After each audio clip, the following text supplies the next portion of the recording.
you have to understand that our economy is completely financialized.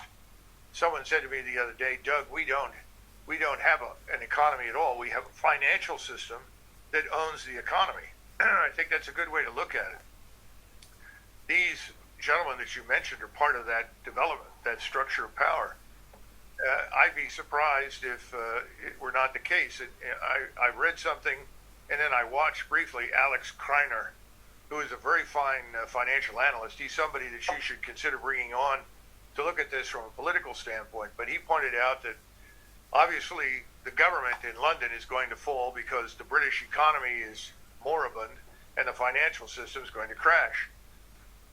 Now, one of the symptoms of this has been the London Metals Exchange, where the Bank of England is suspiciously may not have the gold in its vaults that it's supposed to have.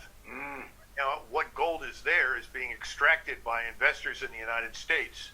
Apparently, they seem to want to get out before there is a quote-unquote margin call and the true dimensions of the scam are revealed.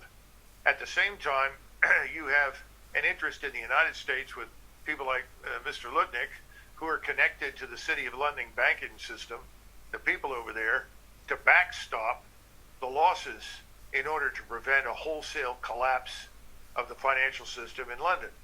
And it is rumored, and this is where Kreiner comes in, and he knows more about this than I do, but he suggested they're actually talking about using U.S. treasuries in a sense to backstop by essentially putting them up for sale in an exchange in London. Now, this is something we've never done before. At least I can't find any evidence for it. We've always sold. No, I never heard of it. Yeah. So this is somebody said to me, well, look, you got a lemonade stand, and there's another lemonade stand that's out of lemonade. So you go over to them and you pour some lemonade into them to keep them going. But the problem is there's nothing behind it. And I think that's where we're headed in England.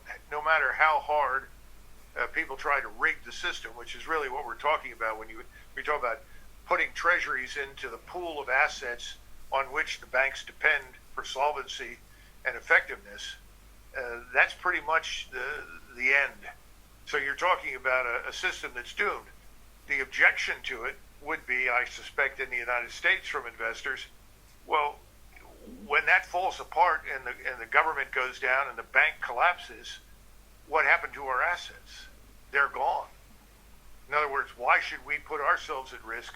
Because then we'll end up in the same position. It's a very fishy set of circumstances. It's something that most of us never look at because, frankly, that's not where we're focused. But this is something that deserves a lot of attention in the financial markets, and it deserves attention from Americans who care about the United States.